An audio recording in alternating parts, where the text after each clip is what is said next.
Hello, it's Pibble Pusher, and as is tradition in our household, we're doing a horror-themed D&D session for Halloween.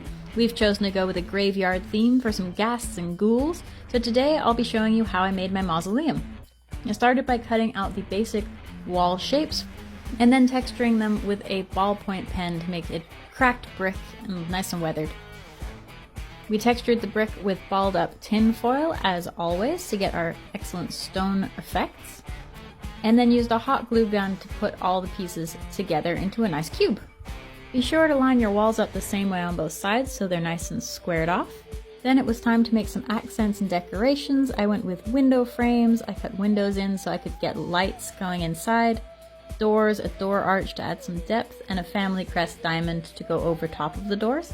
I also made some columns by getting some corrugated cardboard, peeling one side off to reveal the corrugations, and then rolling it into a tube so it was more like a Roman column. Then I created some little square foam accents to go on the top and bottom of each column. Then it was just hot gluing the columns against the corners, and then cutting out little pieces of the accents so they sat flush to the walls before attaching them to the top and bottom of the columns. Making sure to cut the size of the columns down first so they wouldn't be in the way of the roofline. Speaking of the roof, it was time to get that started. I beveled the edges so that they would sit flush against each other, made sure that they lined up and looked good on the roof, and then just hot glued them on. Now for me, a quintessential factor of a mausoleum is that little crown decoration that goes around the bottom of the roofline. So I free-handed some spikes and just added them along the roofline on the top of my columns to add that effect. Then it was time to do our black paint and Mod Podge layer to add that dark base coat, add some structure, solidify any kind of dodgy glue jobs, which, let's face it, there were a couple, and just really kind of give the piece a lot more rigidity. The last thing we want is a floppy mausoleum. That just doesn't intimidate anybody.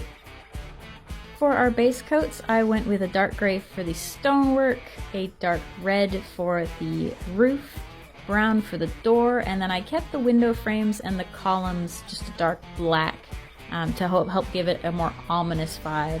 If you're interested in seeing the full build, both the long form video and the written out instructions can be found at pibblepusher.ca.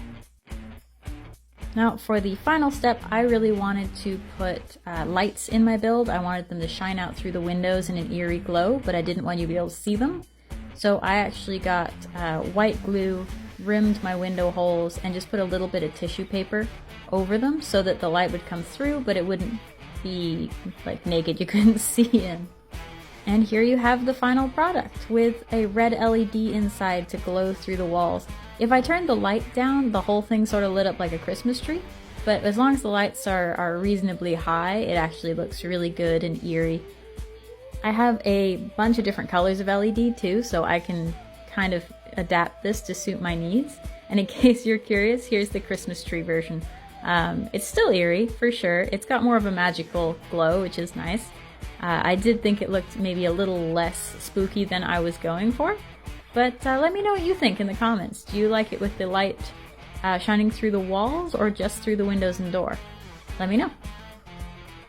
And as always, goodbye and happy crafting, and happy Halloween!